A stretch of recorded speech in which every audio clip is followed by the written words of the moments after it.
Thank you for joining us on Salt and Pepper Unleashed. This ain't your grandma's nursing home. I'm pleased to be joined today by Lacey Chastain, Clinical Liaison at Greenwood Village South, Beth Berg, Director of Social Services, and Jenni Bartram, Director of Community Relations. These three ladies are responsible for and comprise the navigation team at Greenwood Village South. This team is responsible for helping residents and families navigate the continuum of care. So today we're exploring one of the most important and often emotional parts of senior living, understanding and navigating that continuum of care. Whether you're just beginning to explore senior living or helping a loved one through multiple transitions, this conversation will absolutely offer expert insight, practical tips, and some heartfelt wisdom. Ladies, welcome. Thank you. All right. So for those of you that may not know, could each of you briefly describe what your role is as it pertains to navigating the healthcare continuum at Greenwood Village South? Lacey, let's start with you. So I am the clinical liaison. I help residents transition from the hospital to whatever level of care they may already be in or need to go following their hospitalization. Okay. So you're from you take them from the acute setting to whatever setting is the next step or back to their functional state, whatever appropriate is. So you're that connection to and from the hospital, essentially. Yeah. Okay. Yes, back to the community here. Okay, perfect. Beth? Well, from my standpoint, I assist with adjustment when people come into the pavilion primarily, whether that be a rehab stay or it's going to be their long-term care placement. And really, the majority of things I do is work with discharge planning. So it's trying to get people back to their residence where they have lived prior, whether it be a independent home, an IL apartment, an assisted living apartment, and making sure they have things like home care services, equipment, pieces of equipment, hospital beds, oxygen, those kinds of things, and just making sure that their transition as well is good. Absolutely, okay. And Jenni, what about you?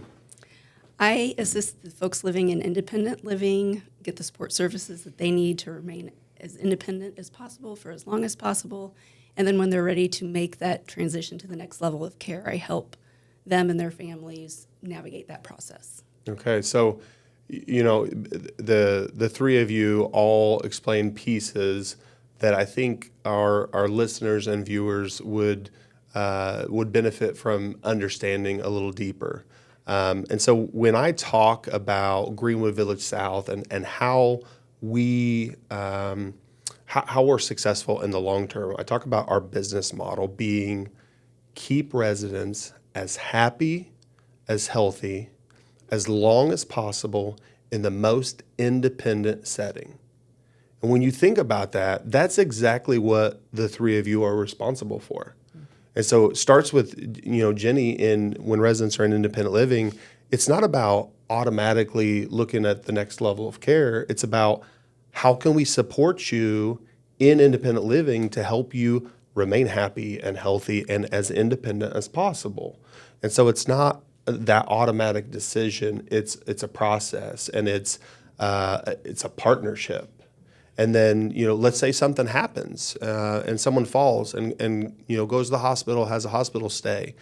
It's not that's it. It's how can we get you back to Greenwood Village South, get you the care and services that you need to get healthy and functional and back to independent living. And Beth, for residents for individuals that don't live at Greenwood Village South, who may choose Greenwood Village South for a rehab stay, your goal again is to get them as happy, healthy, functional as possible to get them back into their home, whether it's here at the community or out in the greater community. And so, a lot of times I think folks, when they hear about senior living, they automatically assume nursing home. Well, that's part of it, but that's literally 15-20% of the total community. And really, that's not the goal for any of us, but that is an absolute necessary level of care. And I think, you all do a phenomenal job of, assisting and supporting residents where they are to really fulfill that business model of happy and healthy as long as possible. But you're there to support them at any level, to any extent. And so I think what you all do collectively is admirable. And I think it goes unnoticed a lot. And a lot of times when we're talking to prospective residents, I try to convey the value that you as a collective team bring, to a potential resident that lives at Greenwood Village South. But it's so hard to put a price tag on because, I think when people are in that position where they need your help, there is no price. Money's not, it's not an object at that point. They want the care and the service and the support, and you're there for them every time. So very commendable what you all do. I appreciate that very much. And so with that, we're going to jump right into the questions. So Jenni, we're going to start with you.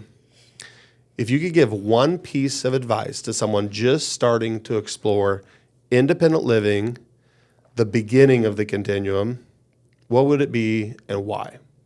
So to piggyback off of what you just said, start the conversation early.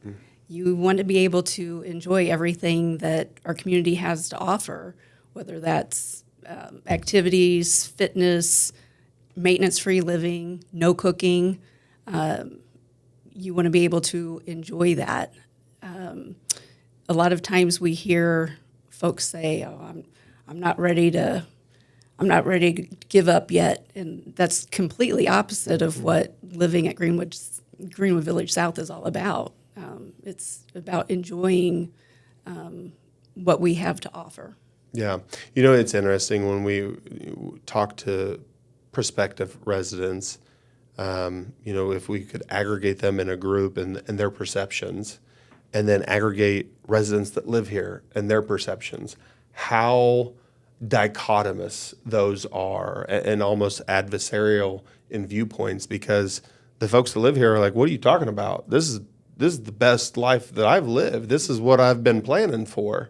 But then you have folks who are hesitant and have this negative perception. So that's very interesting and quite in line with the experience. And I've just moved my mom in a couple of months ago. It is not only for her, been enlightening for her, but it's a gift to your children when you make the decision to move to a continuing care community.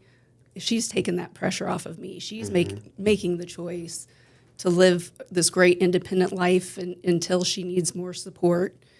And then that's just kind of taken out of my hands and taken the weight off.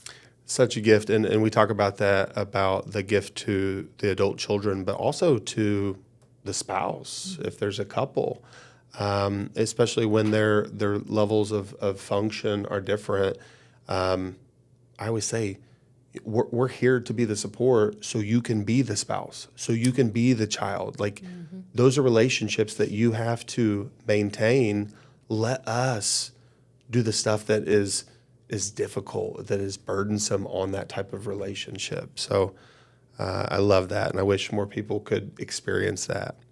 So Lacey, let's move to you. What are some of the most common misconceptions families have when first approaching the idea of higher levels of care, like assisted living, memory care, or even long-term care? And how do you help reframe those beliefs? So you stole my thunder already a little bit. I'm so sorry. A lot of them feel like they're doing something bad, that they're giving up on their loved one, especially for spouses who may be a primary caregiver. They feel guilty for placing their spouse or loved one in another level. But as you said, they can go from being the caregiver back to being the spouse or the daughter again, or whatever their relationship is supposed to be, rather than being the primary caregiver. And Greenwood Village, I think, really is like a family. So just reassuring them that the value they're getting in all of this extra support is priceless, and they can still maintain as much of their independence and autonomy as possible, and that is our goal. Absolutely. I'm sure each of you can give me multiple examples. I know of many myself of, residents, resident couples who moved into Greenwood Village South, maybe together and into independent living, and now they're in different levels of care. Or maybe it's a spouse who still lives at home independently, and their loved one is here in long-term care. But what I think is amazing is the ability or the capacity that we create for the spouse that is living independently to be that loved one for the other spouse. Residents who live in independent living coming over every single day, 2 times a day, without any disruption in that pattern. I mean, if I were to be in long-term care and had someone come in, like that would be the bright spot in my day. And I just know for certain that without the care and support that we provide, there's just not enough emotional capacity in a human to be able to do that relentlessly while still being the caregiver. So, like I said, we could probably go around and name multiple people right now in that exact situation. And so,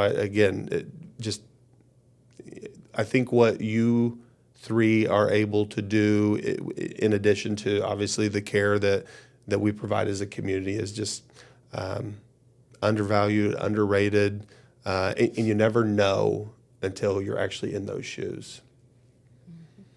All right, we're getting deep on this episode. Ooh, deep. So Beth, we'll keep it going.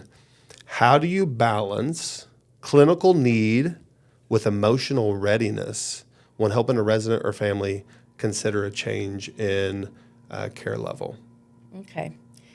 I think that the word that stands out in that question is the word balance. Super difficult word. Finding balance throughout life is a challenge, whether it be between work and family, whether it be like a financial between spending and saving, all the way to the point where you get into the medical versus mental health. Balance is an ongoing work in progress, and any small change can offset that teeter-totter, right? And can really cause an upheaval. Many times what happens, honestly, is we get into an emergent situation. That from the clinical standpoint of that question, we are over here at the arms, we're at the manor, and something emergent happens. You fall, there's a fracture, something goes on. There's not always a lot of time to get that emotional preparedness ready. So you're in that go mode, and you end up in the hospital, and then the tests and the labs and the surgeons coming in, and you're scheduling surgery and all of these things. And so what happens is we're not always able to prepare for the change that may be coming until you're into a recovery state, and that makes it very complicated. So we want to make sure that from our standpoint, what I would like to see from a social service standpoint, a navigation team, and I think we do this fairly well, is to make sure that we're doing everything we can for our residents to prepare for that inevitable thing that's probably going to happen. So what I would encourage always to help with that clinical versus emotional preparedness is to think through the what ifs. Mm-hmm. Think through, if this is going to happen or this could happen, what are my opportunities? What is available here at GVS? Go and see the manor. Go to events that allow for all the different levels of care to be together, like these wonderful events. See how the staff treats our clients. Make sure that you feel comfortable in those settings so that when something happens, and hopefully not, but if it does, that when you go, you're feeling a little more prepared. You're feeling that anxiety and that fear of the unknown is put to the wayside, and you can really focus in on your emotional and mental and physical well-being. So my answer to that question is making sure that we're providing education, opportunities for people to understand how our campus works, get to know the staff that's here so that no matter where you are and whatever your needs are, that you're going to have that support and that feeling of mental health and wellness because people around you care about what's happening. You said a couple things that sparked some thoughts there. First, you mentioned balance, and I think a lot of times, you said teeter-totter. When we think of a teeter-totter, we think of a static, point of balance, and it's really never static. It's a moving target that you're trying to balance, and so I think that's something that is important to note, that with those changes comes a change in the fulcrum of the teeter-totter, and now you've got to adjust everything. But to your point, absolutely, education, early exposure, those are the things that I think will help folks emotionally prepare. And I feel like we do that really well here at Greenwood Village South in terms of having the conversations. And all three of you do that in all levels, which I think is amazing. But, what I would encourage our viewers and listeners is do it yourselves.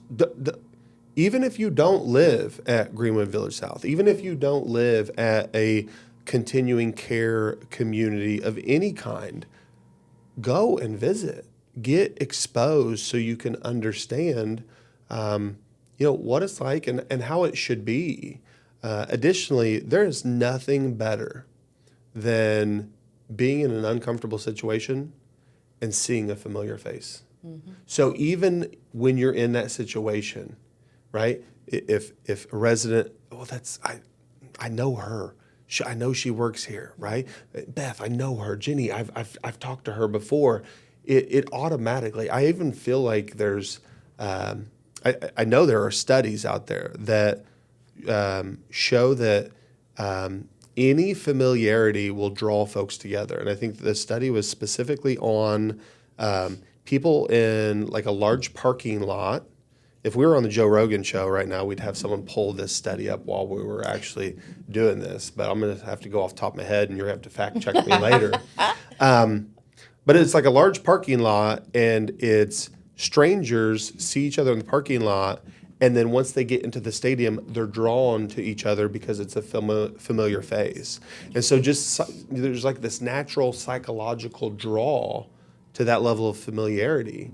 And that early exposure and education, I think, really kind of softens that that shock to whatever is going on in that emergent scenario. And I will tell you, Jordan, too, that we've had the polar opposites of residents that have come to the pavilion for short-term stays. We've had clients that have come over that that have their suitcase and say, "This is my pavilion to-go bag. I'm ready. Yeah. I'm here," right? All the way to those that are just terrified to enter the doors. And the ones that have the most emotional distress, it's so unfortunate because I feel like we do have those avenues to provide them that opportunity to feel a little more comfortable. And so we want our residents here to take part in getting to know everybody and getting to know our campus.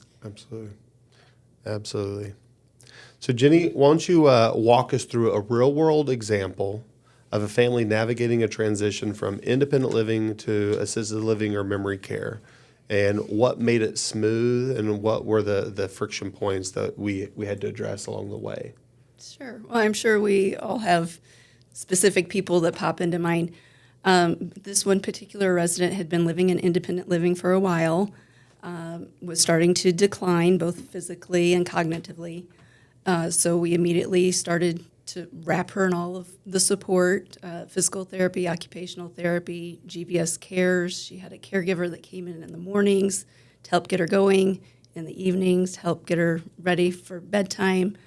And all along the way, I'm having conversations with daughter who lives locally and son who lives out of state about how mom is doing and what that next step might look like, and just kind of walking them through the process. And quite honestly, she probably stayed in independent living longer than what she should have. But the family, I think that transition from independent living, seeing the matriarch of the family decline and having to make that decision and that realization that, yeah, she does need more help. It's time for the next level of care. that was the friction point, just trying to help walk them through those emotions and get to the realization that she would be better off. And when she made the transition to assisted living, she said, we should have done this months ago. How many times does that happen, ladies? 9 out of 10. Yeah. Exactly. Should have done this months ago. Absolutely. Yeah. So the part that made it smooth was the open, honest communication at every point, whether it was phone, text, email, conferences, and the fact that Mom had already made the decision to move here. She moved here specifically because there was a continuum of care. It was just the adult children that needed to come to that realization and pull the trigger. Yeah, that's, you know, when you think about the relationships of parent and child, we grow up with our parents caring for us, and there is a point where naturally it shifts, and we need to take care of our loved ones in a similar capacity, and just, you know, one, being prepared for that mitigates so many of the issues that we talk about, but you know, the shock that provides to your perception and expectation of those relationships is difficult. And, you know, you're in a position where, well, no, this can't be happening, and it's almost defensiveness. And so that open, honest communication is critical to where they know that, hey, look, we're going to do this together. This is a partnership. This is a collaboration. And we're not going to do anything until we're all in agreement. In the meantime, let's try to get some help in there to make Mom as successful as possible. And I think once they see that, they realize, oh, wow, these people really care, not just about my mom, they care about us as well. Like, we have no obligation. This community has no obligation to us, but here they are taking calls on nights and weekends and communicating 24/7. I mean, I know all three of you take calls around the clock for family members and residents that have these, you know, concerns. And the fact that they you know, folks keep calling because there's confidence in the fact that someone's going to answer, and someone's going to answer my question and mitigate my concern, I think is a testament, again, to what you all do. All right, Lacey, switching it back over to you. What strategies or tools do you use to help families make informed choices without becoming overwhelmed by the complexity of care options and terminology? And I want to kind of phrase this a little more because, again, this is one of those where people just don't understand the value of what you as an individual bring to kind of their residency here at Greenwood Village South. And I just want folks to think about an emergent situation where information is flying at them and decisions are being expected by people that they don't know and they don't have a relationship with. And you know, almost the inability to navigate. And it's, paralysis by analysis, where you can't even make a decision because there's so much information. And so I want people to just kind of think about a situation that they've been in before, you know, you answer, you know, what you kind of bring to the table in that sense. So go ahead. So the first thing I wrote down when I read this question was that most families don't even know what they don't know. Mm-hmm. That's how foreign the whole process is. I would love to say that there is a playbook for helping them out, but every situation is different. So I think usually what I do is just first finding out what's most important to them. I think that helps make transitions easier. But then also very effectively describing the differences in the levels of care, because a lot of times if they already know a piece about independent living or a piece about assisted living, some of that is the same when transitioning to skilled nursing. So more so explaining the difference between the levels and what's being offered at each one because they already know part of it. So not reiterating what they're already aware of, but explaining the difference between the from where they're going, Yeah. where they are to where they're going. Well, and I think that's key because, again, when they're in that emergent situation, the clinicians at the hospital, they're not concerned with you understanding what the outcome after the immediate decision is. They're concerned with the immediate decision. And we're concerned about you being comfortable with the next day and the next week and the next month and thereafter. And the fact that, there's someone there holding their hand, sometimes literally holding their hand and talking them through and explaining what each level means to them. What does this mean to you? I think is wildly impactful. And I imagine you've had conversations where in person you see the stress melt away from the individual as you're talking through that. And I'm sure, Beth, you've had plenty of conversations in person, but even you can hear that tension leave their voice even on a telephone call as they start to get comfortable and realize, wow, I've got someone by my side in this process. So I love that too, helping them understand what they don't know because, we make these assumptions of what we do know. And during the hospitalization process, just explaining how that works. This is where you are now. Each day by day, you don't always know when you're in the hospital how that's going to work, but giving them a rough idea of what it's going to look like from there to here, who's responsible for what we do, what the case manager does, how insurance comes into play. Yeah, that's a big one. I mean, I could go on, but just giving them as much information as I think would be beneficial to them without overwhelming them and I can think be a fine line. Just but taking insurance as a subject, right? Simply asking, and getting information of what insurance do they have, right?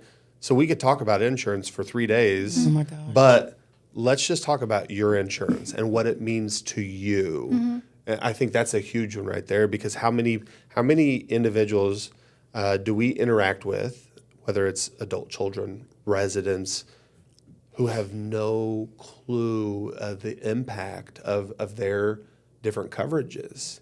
And so even that in itself, and that's a great opportunity just for that education exposure that I think we've done multiple times here is just helping people understand what's the difference between different types of coverage.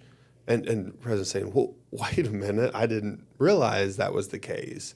Or heaven forbid, I know this happens all the time, and Beth, you are front and center, getting to the point where you're in the midst of it and then realize what insurance covers and doesn't cover. Well, and I think we're finding more and more that we, family members, have no idea that folks have opted out of their Medicare and their supplement, which gives them a much larger range of care that they can get. And they've moved into these Advantage plans, and they don't even know until they get into the rehab setting. Yeah. And the hospitals, unfortunately, just do not communicate those things to them. Yeah.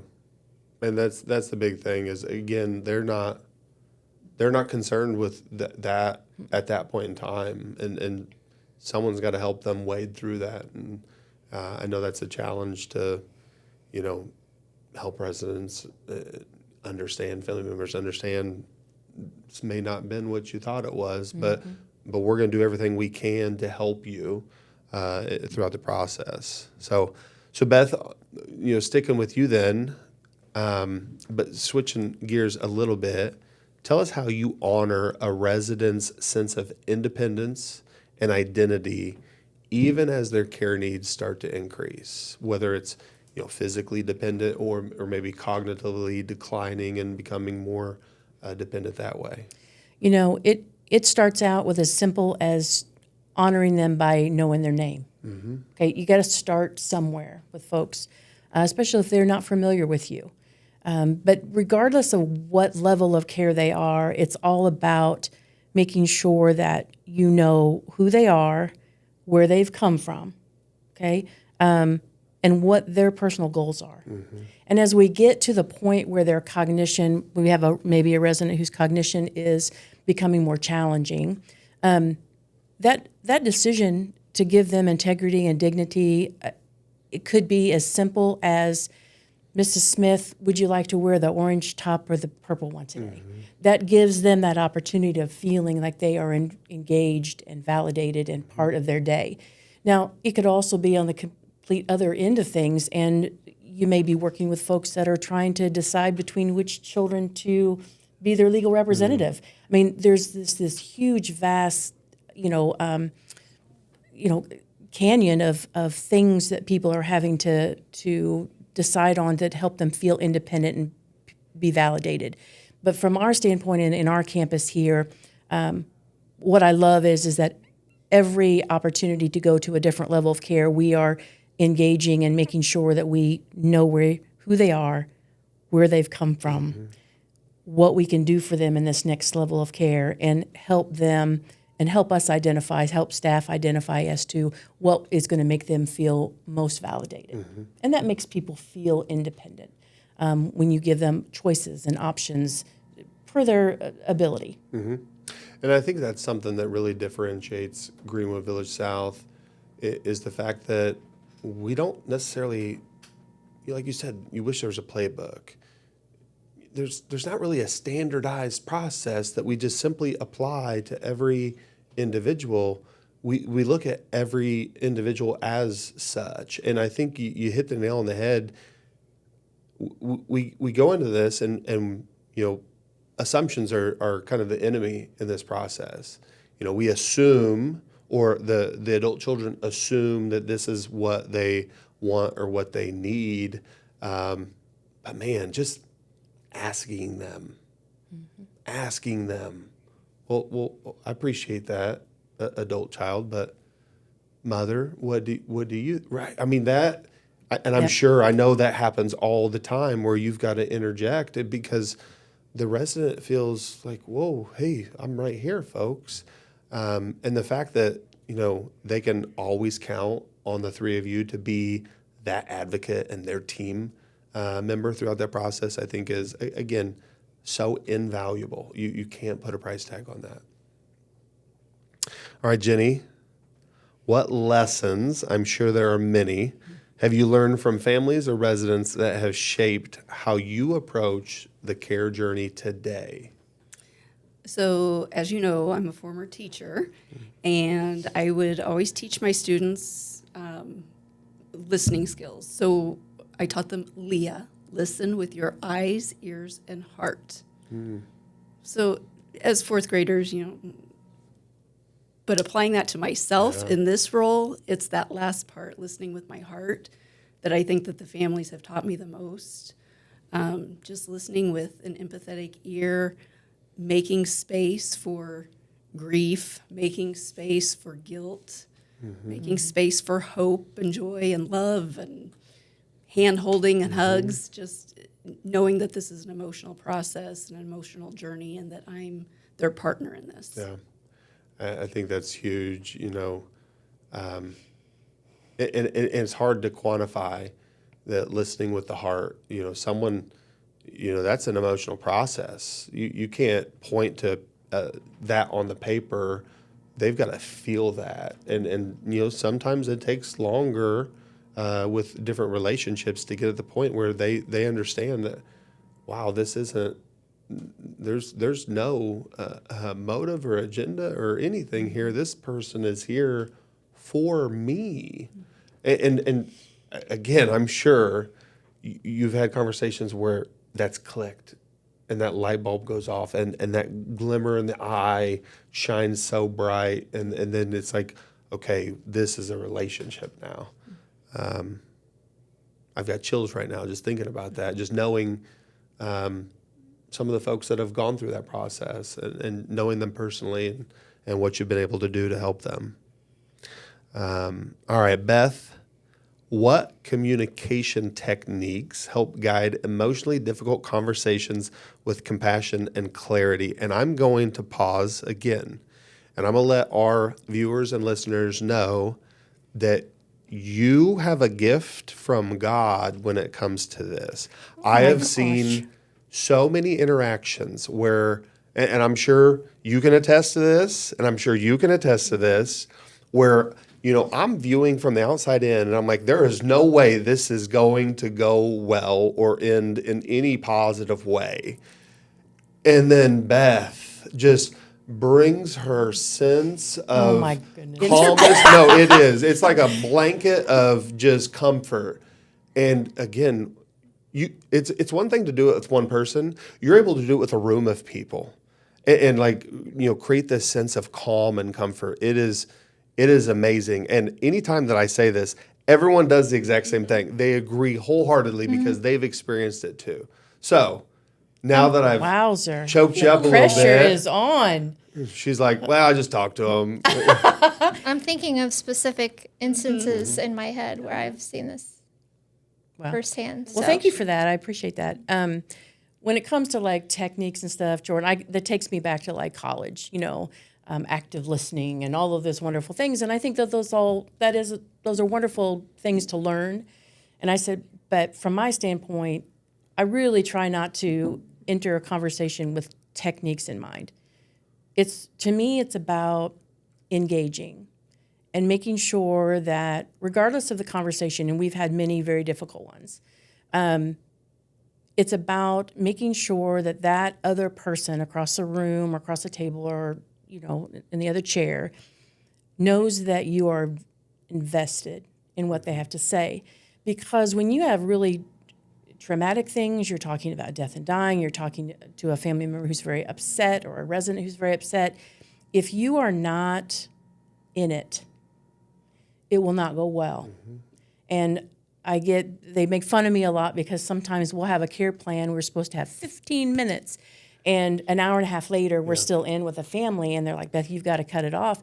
And I'm saying, listen, this had to happen. Yeah. Whether that person just needs to be heard, we have things that we need to, you can't let them walk away feeling that, one, you were not invested in what they have to say, that you don't care what the resolution is, you just want them out of the room, or that you're not even hearing the information that they're trying to share with you. So it really, to me, is about engaging, listening, mirroring, making sure that at the end let me make sure I'm understanding. And Jordan, you're great at that as well. Now let me make sure I'm understanding. Does that look like Jordan? Yeah.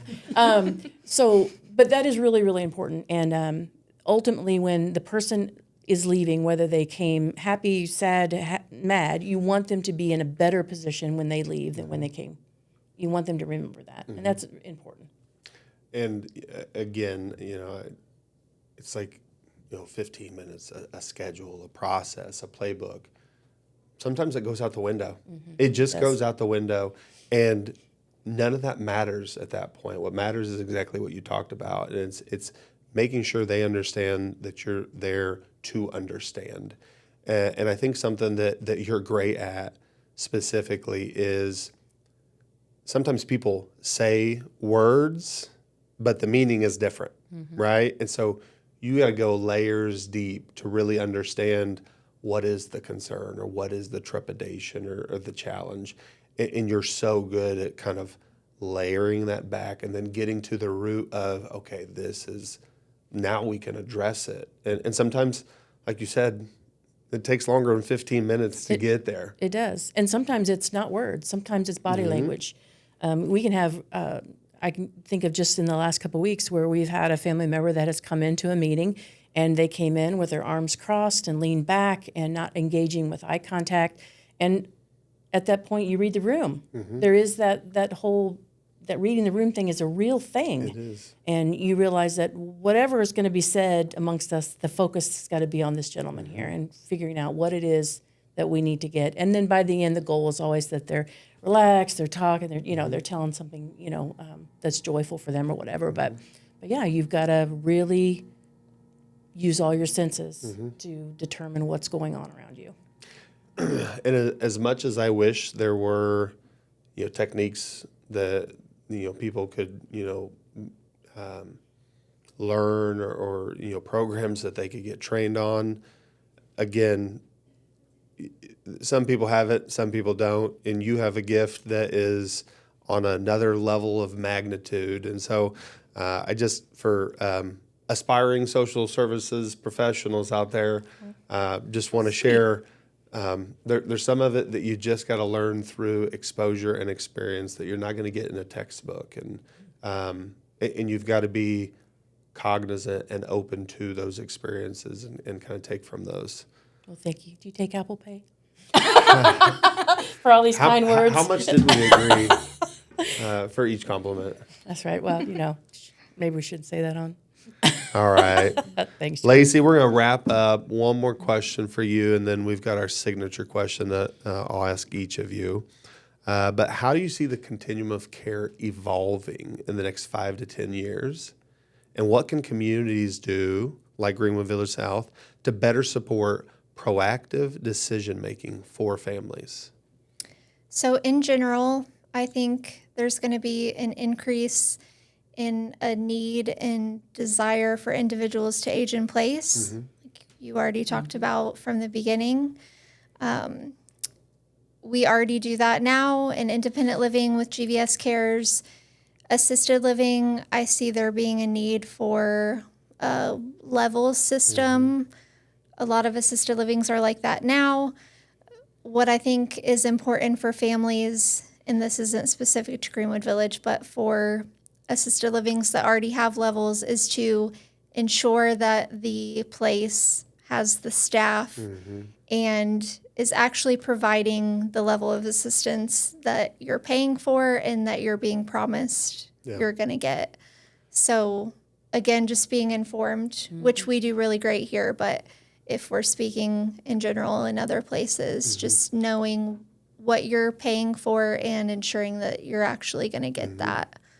Yeah, and just for our listeners and viewers, levels, you're talking about different levels of clinical need in assisted living. Yes. And, saying, oh, you're a level 1 and because you don't need that much, clinical assistance. But then all the way up to level 4 or even 5 in some places where that's borderline, needing, 24/7 skilled nursing care. And a lot of places just simply don't have the equipment, the facilities or the staff to support that level of care, yet they're still, packaging that program. And so, again, a lot of this comes down to exposure, education, early information before you actually need it. And I think that's probably kind of a general takeaway that we could apply to this entire conversation. All right, the best part, and this has been a deep one, so I'm expecting some good ones here. Oh, God. Our signature question: if you could be remembered for one thing, what would it be and why? Beth, you are first. No. Okay. Before you jump into this, I need to ask you, how many times did you review this question before this podcast? 20, 30 times. Okay, so that means like 75 or Correct. 80. Okay. Sure, Jordan. Yeah, and the reason is because I've actually thought about this in the course of my life and in the course of being a mother, in the course of being a social worker. And one of the things that I remember even having a conversation with in a previous job with someone was this very thing. What do you want to be remembered for? And at the time, it was kind of like, I want to, create a program that's going to live forever, and I want to, be able to do this and that and have all these established things that I have created, right? And going through this many years of being a social worker, I realized that policies and financial institutions and stuff, they crumble. Those programs are not going to live. They're not going to live on. So I had to, and not very far, too far from now.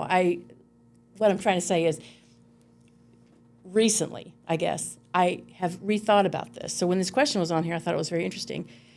But it really comes down to, I want to be remembered for being a caring and loving individual that helped someone improve their quality of life. I want people when they go, oh Beth Berg, she really helped me do this, or she was so nice and listened to me when I was really feeling low. And I want that for my kids as well. I want them to look back and go, Mom was great because she always listened. She was always there. She was always engaged. That's what it needs to be. It's not about programs anymore for me. It's about leaving a little residual of Beth Berg for others that I was a kind and caring person. So I'm going to ask a follow-up question to Jenni and Lacey here. Because a lot of times I follow up with responses of what my perspective is.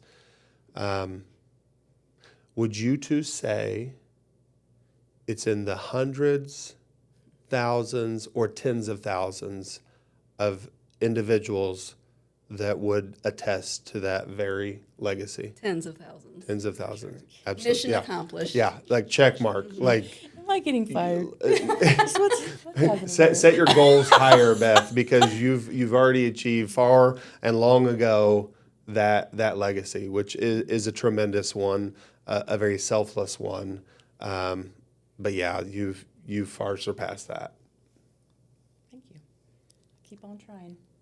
All right, Lacey, let's hear what your impact or legacy would be. Was never to create policies or anything like that, Beth. Mine would be for genuine compassion and kindness, emphasis on genuine. I think that's why Beth is so successful in rooms full of people that you mentioned, because people can tell when you're being genuine in what you're delivering, how you're trying to help someone, if it's from your heart or if it's just in a sense of you're just doing it to do it. So I think that's important. Absolutely, and I would ask you to share a little professional background of yourself, because I think that is kind of a testament to your legacy, right? And so I love this story. I've heard you share a couple different times. Yeah, all the way back. Yeah, Okay. and like your affinity towards the folks that we serve every day. So before I became a nurse, I worked at Bob Evans for 10 years, from the time I was 15 to 25 as a waitress. Well, first a hostess and then a waitress. That is where my love for the elderly population was first discovered. I actually worked at the same Bob Evans for 10 years, so I gained a lot of regular customers that would come in just to see me, and most of them were cute little old couples. And a few of them were like, well, you should go to nursing school. You should become a nurse. So I did, and I continued to work at Bob Evans while in nursing school. And then my first job out of nursing school, once I graduated, I never wanted to work in the hospital. I always knew I wanted to work in senior living. Went to one interview at Marquette Manor. Left the interview, called my mom. I said, I had another interview scheduled that day at another place that was not so nice. And I said, I don't think, this is bad PR, but I said, I don't think I'm going to even go to that one, Mom. I want to work here. Like, this is the place. So I worked there for almost 7 years, and then I've been here 3. So my entire professional career as a nurse, I've always worked in senior living, and I think I always will. I love that because, again, it's something so not necessarily consistent with senior living that you realize you love this demographic and you connect so naturally with this demographic, and just seeing what you've been able to do with your career and the impact that you've been able to create in such a positive way. It's like, how 20 years ago would you have ever imagined, the 15-year-old Lacey, would you have ever imagined that you'd be having the impact that you have today? No. Yeah, it's a cool kind of journey over that timeline.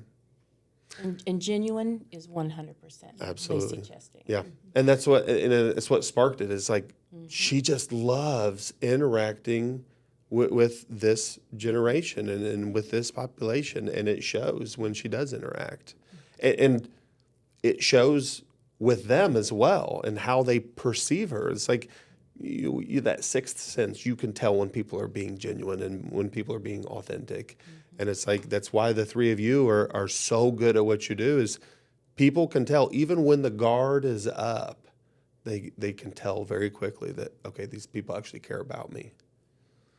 All right, Jenni, last but not least, these two have set the bar high. We have short answer is service to others.